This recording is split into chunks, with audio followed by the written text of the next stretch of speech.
Hi, everybody. I'm Kris Fleming, the Genius Cultivator. I am here with my good friend, Deb, and she has some very interesting stories to tell about investment real estate. And you know that is my passion. Deb, will you tell us a little bit about yourself? Well, I bought my first rental property in 1984. I don't know if your listeners know Vina Jones Cox, but I took a class from her dad, Clarence Jones. Okay. And my brother and I took it together, and he bought one property and said, no, selling it. But 40 years later, I still have rentals and tenants and all the wonderful activities that go with that.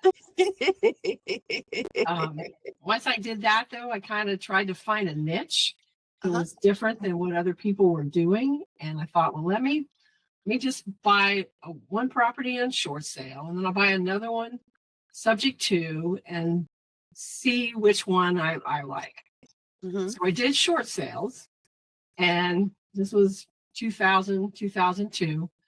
And there wasn't much out there written down about it. So as I did it and I looked at the 10 pages all the gurus had on it, I added to that all the things you ran into, all the hurdles and easy paths, and started writing it all down. I ended up writing a home study course. I have a little book that sold on Amazon for a while, how to do short sales.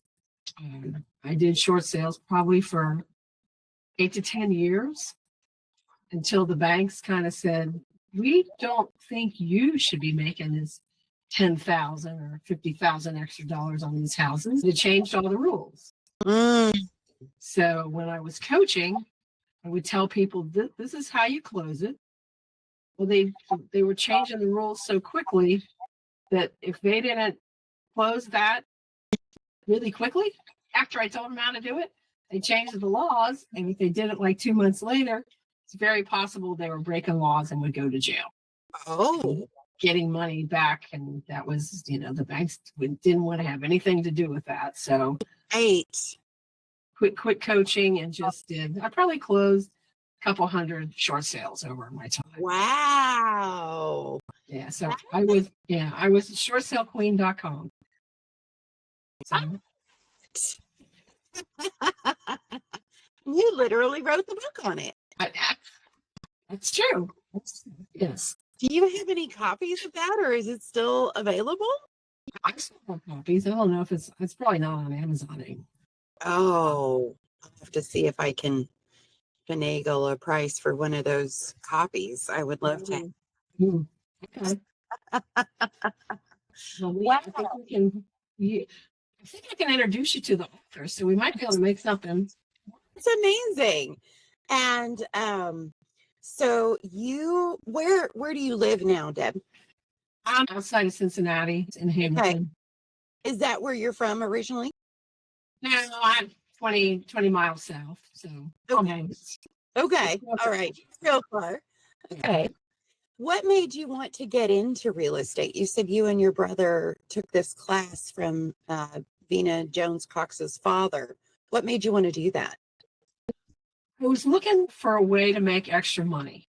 And I knew that going door to door selling encyclopedias was not in my future. So when my brother had some friends that had real estate and they were doing real well with it, they had lots of multifamilies in Norwood.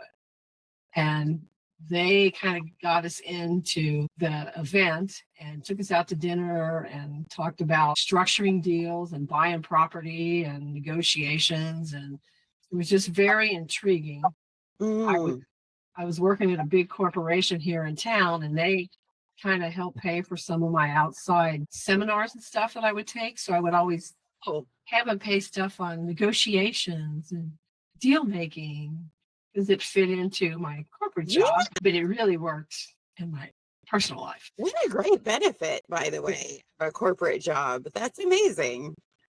They did very well by me. You said your brother bought one property and said, nope, this is not for me. Do you remember why? He didn't like dealing with the people. He didn't like having to refix the the things they broke when they moved out. Mm. And he had a family, he had kids, and I think he was dazzled by the money, and then went, this is more work than I want to put in. Yeah. And I've not found that to be so. No, I don't have kids, but if I would break things as a kid, I always go, Daddy, I broke it. Will you fix it? And then I come back and it's all put together, and I didn't have to do anything. Uh-huh. Well, so I had to learn how to do all these repairs. My brother worked with my dad to know how to do stuff, but I didn't. Uh-huh. So my dad would come and help me on my first house I bought. He would teach me how to do stuff. And roofs and stuff like that. I got a roofer, but I would get up on the roof and say, why is this leaking? Why are you charging me this much money? How come you're doing this? Trying to learn. So not that I was ever going to do a roof, but I would know the next guy who said, it's $10,000. Why are you putting this on? Or have you done that? Are you taking the old roof off? Just enough questions to understand if $10,000 was really a good price or not. And at the time, it would have been horrific. Today, it's too cheap. So it was very educational for me. And the other thing I liked about it, in my corporate job, we created products or improvement on products to put out on the market. It may take 4 years to get this one change you want to make out and see it on the market. It was just slow and so much approval and regulation. I could leave the office that day, go home, paint a wall in the apartment, and see progress immediate. That instant gratification was just really what I needed. I mean, I enjoyed my day job and getting products out there, but the gratification was very slow in coming. Just being able to paint and see the difference of the time I bought old buildings. So all the windows needed to be glazed. They hadn't been glazed in 50 years, but to see that now it doesn't leak. You can't see sunlight through it. The wind's not coming through. Just those simple little things changes your tenant's life. Yeah. Just an immediate gratification on little things that you can do with your hands and made a big difference. Thank you so much for sharing that. I can appreciate the inquiries in terms of getting up onto roofs and asking questions and making sure that you fully understand. I was teasing my husband yesterday. My husband is a heavy equipment mechanic for a local electric cooperative. And so he comes home and he talks about mechanical issues, which are not my forte. But he said something yesterday about somebody's light was flashing fast and it was this. And I said, there's fluid. They need blinker fluid. Asterisk, friends, there's no such thing as blinker fluid. I'm joking. It's a joke. You don't want somebody to tell you that you need blinker fluid and dollars. Yeah.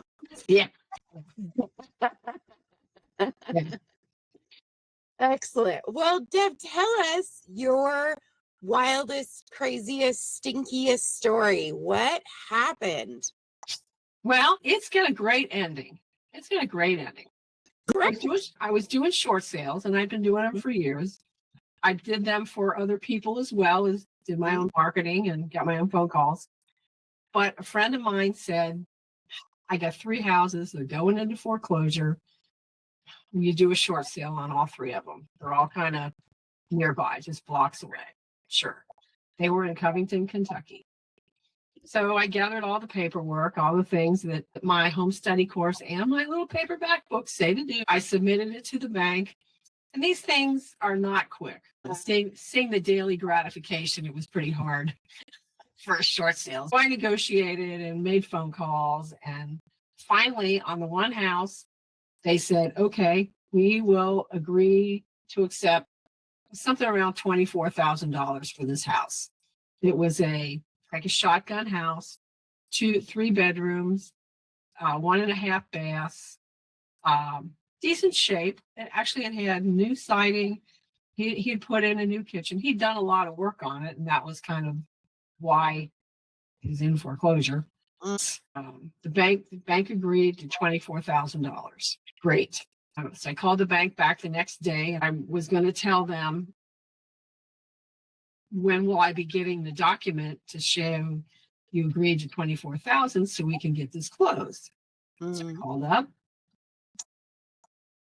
Phone line was disconnected.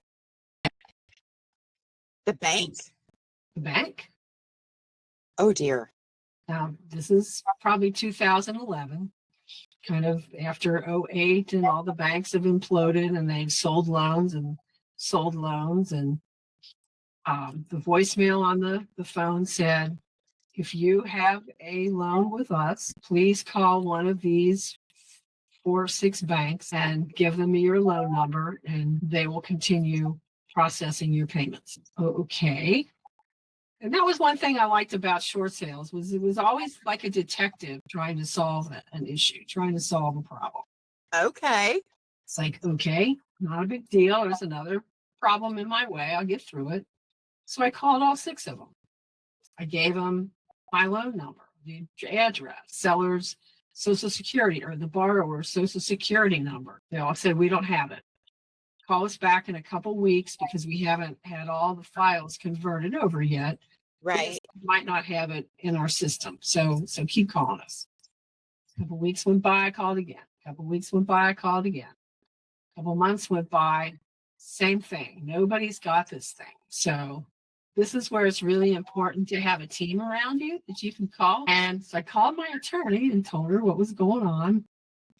She says, well, what we can do is do a quiet title action. Are you Okay. familiar with the quiet title? I have heard of it, but it was too quiet for me to catch the full story.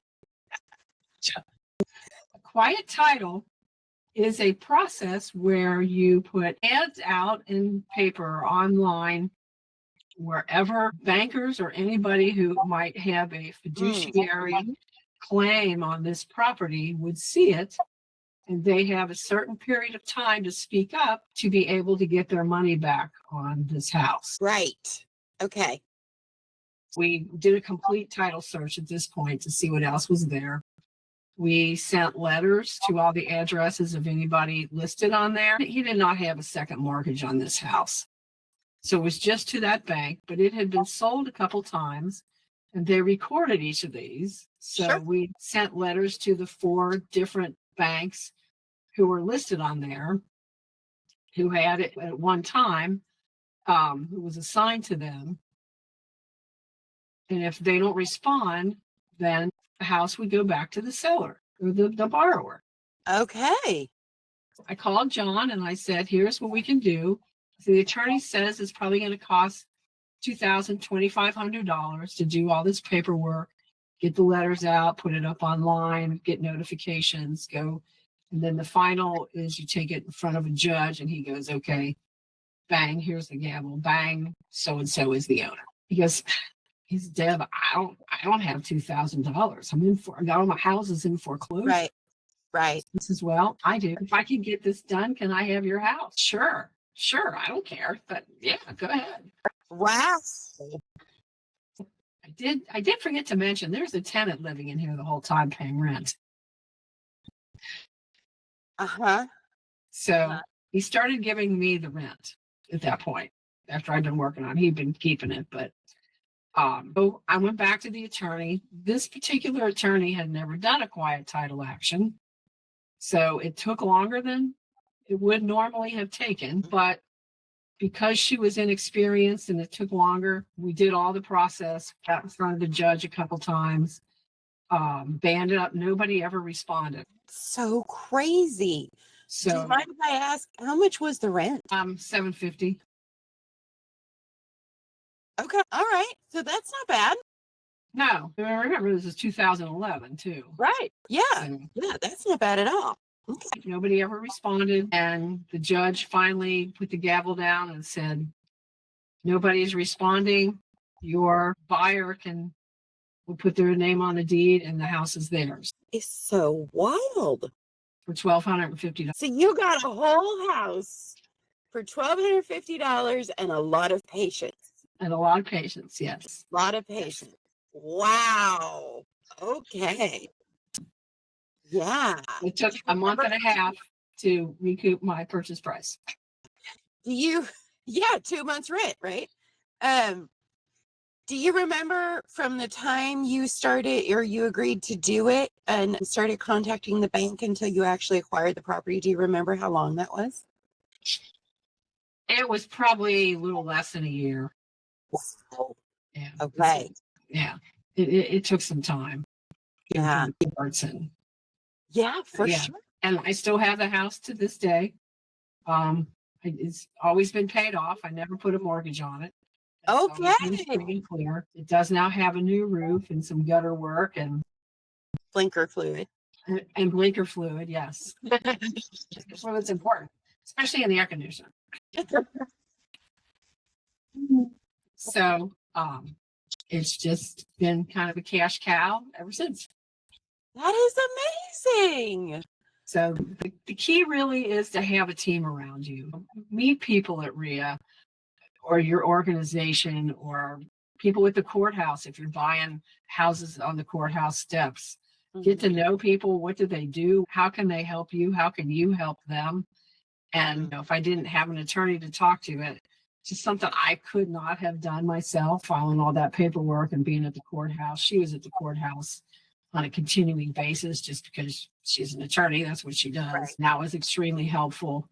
And knowing the answers to those weird questions that come up. Now what do I do? It was just so important to get the deal done.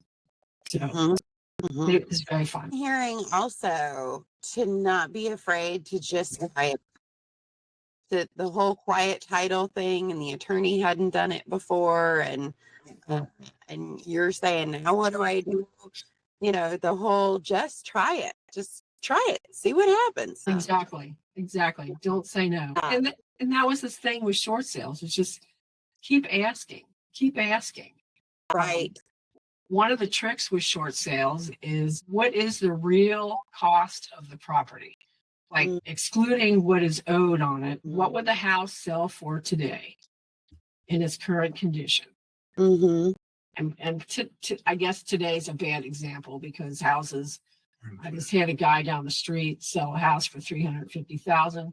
It's got $100,000 worth of work in it, but the guy made a cash offer. He'd been turned down on other deals. He really needed to move. He didn't really care what he spent. He needed a house with a pool. So taking an account the repairs depends on your market, I guess. But in my market, or the market at that time, you looked at what is the real cost of the house? What's it going to cost to repair it, to put it in a after repaired value, and knock that price down, and then negotiate with the appraiser and the bank of why these repairs are legitimate. And if the roof leaks, you've got to fix that roof, or the whole thing's going to be damaged, and now you got to replace everything inside. So it was just another negotiation tactic to buy the house. So not giving up. So those corporate paid negotiation courses worked out also. That's right. That's awesome. Right. Do you have time to tell us about that now? Sure, I'd love to. Okay. All right. Get ready to hold your nose. Oh no. It's a stinky story. Every time I make the announcement that I'm looking to interview people about their worst deal, their best deal, their strangest deal, their most creative deal, their stinkiest deal, I think of you, Deb. Well, thanks. And sometimes a stinky deal doesn't have to smell bad. It's That's true. But mine is going to smell bad. In case anybody listening doesn't know, Deb also owns a company called Odor Exit, which makes a product that destroys odors. So that's why I think of Deb when I think of stinky. It's not with Deb personally. She smells delightful. That's right. And that's why we're on Zoom. That's right. Okay.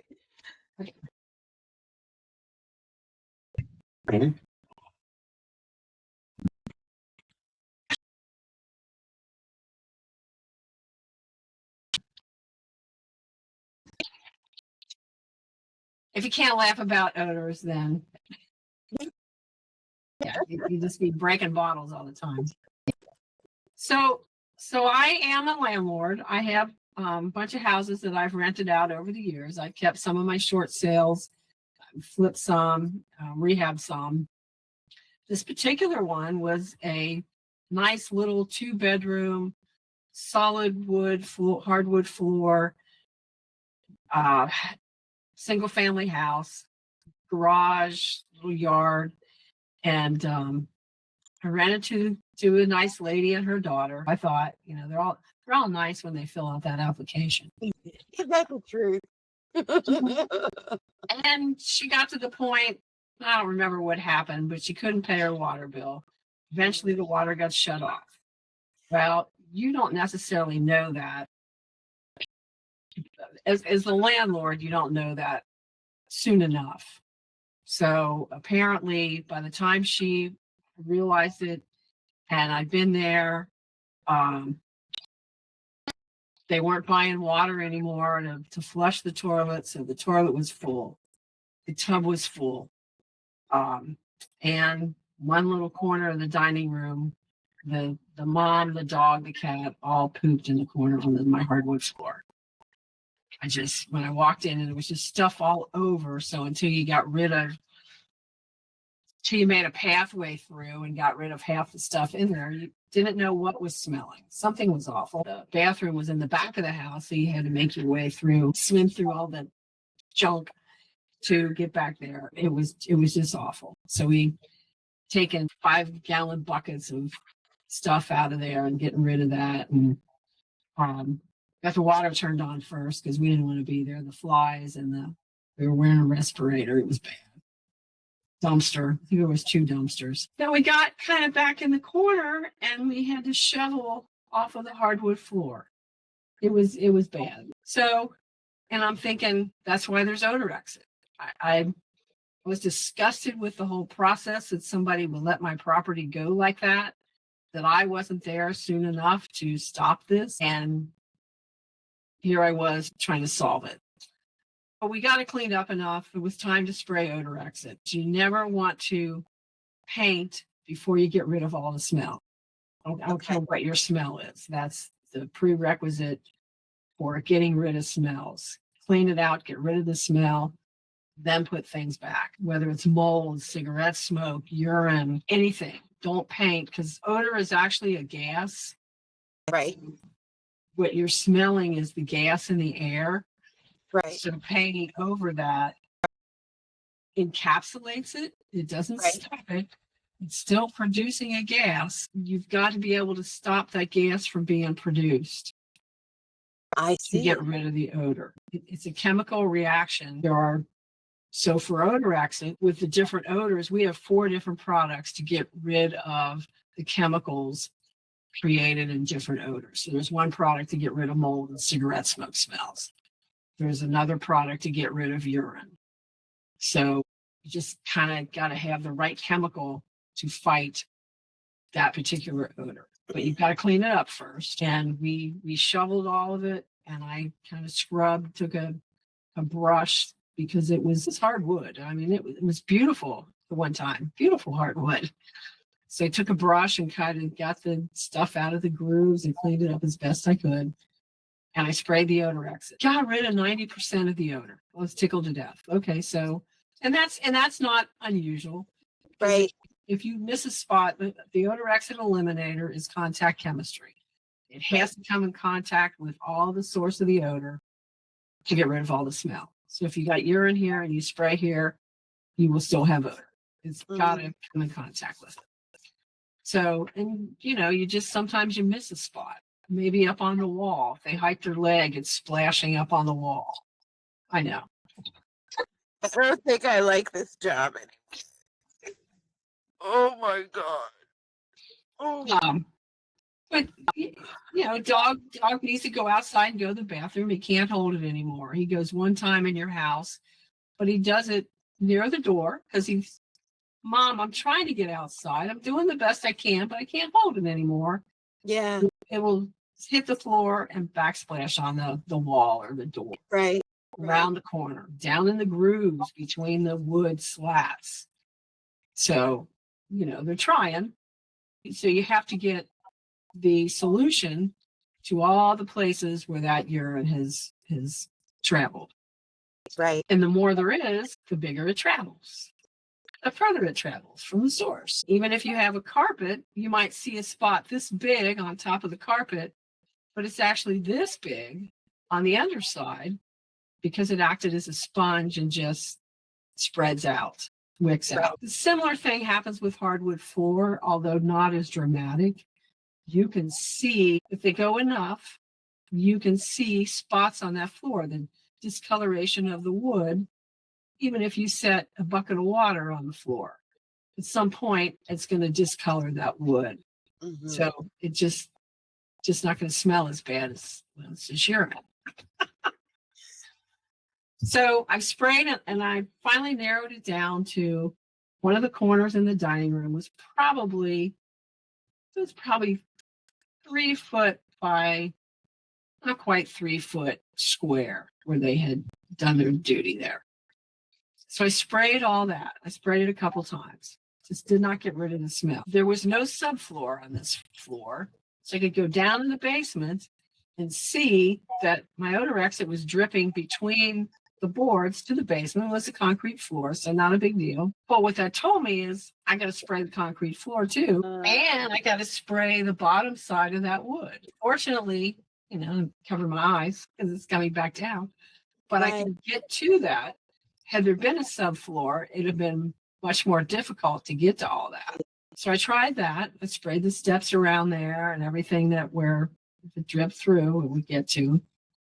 Still didn't get rid of the smell. What I ended up doing then was taking a drill, taking an 1/8 of an inch drill bit and drilling holes into the floor, probably 12 inches apart.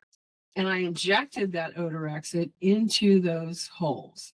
Now the holes are small enough, you really can't see. They fill with that wood dust, but it got the liquid in there enough to get into all the urine and poo that had absorbed into that wood to neutralize it. Wow. Well, it got better. It still wasn't gone. But it was like 3 feet out from the wall. So kind of out here, the worst saturated point was closest to the wall. Sure. So my 12-inch apart little holes over here helped here, but I had to go now 8 inches apart here. And just finally, when I got to the wall, those holes were like 5 inches apart to be able to just absorb the urine and all those boards closer and closer. Well, as disgusting as it sounds, it did get rid of that smell. It took me a time. And, of course, this is why they also say buy in a farm, all your rentals in a farm near to your house. This one was like 40 minutes away from my house where I lived. So every time, I do this and I go home and I come back the next morning and test it. It's kind of overnight. You can tell whether you've gotten rid of all the urine, the gas will be created overnight because you've closed the windows, closed the doors, and until you come walking the next morning and there's only fresh air, you're not done. So I came back, many times. Yeah. So it just got better and better each night. And eventually the smell was 100% gone. As I would drill through, I kept spraying in the bottom, but it absorbed that into that wood and it neutralized that smell. Now I still own that property today, and the smell has never come back. I have good tenants in there. They're getting old, and I pray that God keeps them healthy. They pay every month on time. They're like $1,100 rent in there, and they probably get more, but they take really good care of the place. Yeah. It's never smelled again. And so odor exit, just the thing I learned from that is that my having rentals and my having odor exit and running into all these horrific stories, we know how to get rid of those smells. I know it can do all these jobs. So Right. people call me up and go, and actually I had this happen from a guy in Tennessee. Deb, have you changed the recipe on odor exit? I've used it before and I know this stuff works, but my house still smells. It's a 1,000 square foot house and it still stinks. And I sprayed it 3 times. No, we didn't change the recipe. I know it works. And I know he missed a spot. Yeah. Because I've done it in all my houses. So what I asked him, he had to be my eye. So tell me about your house. Is there ductwork on the floor? Yeah. Have you sprayed in there? Yes. Have you sprayed around where the metal tabs from the ductwork kind of fold onto the floor? Yes. Okay. Are your cabinets in the kitchen, do they go all the way to the ceiling? No, but I've replaced them all. So, well, but cats will get up on the top of that little, Right. and sit up there and pee because they're lazy, or there's so many in the house, you can't get the litter boxes dirty anyway. So they're not going anywhere. So you got to spray that wall. You got to spray behind the cabinets to get it to all the urine, or it will still smell. What we ended up finding out that he had pulled up the carpet in one of the rooms, but did not take up the tack strips. And when they pee on the wall or pee in the corner, it comes down, it makes those tacks in that strip rust. It's rusted because of urine. So that little balsa wood basically is just saturated with urine. I said, you got to pull those out and throw them away and then spray. He did that and he went, you're right, it works. So, we've learned many tricks of using the product and how it can get rid of so many smells. You just have to get it to all the source, and finding the source sometimes is tough. You manufacture it. Okay.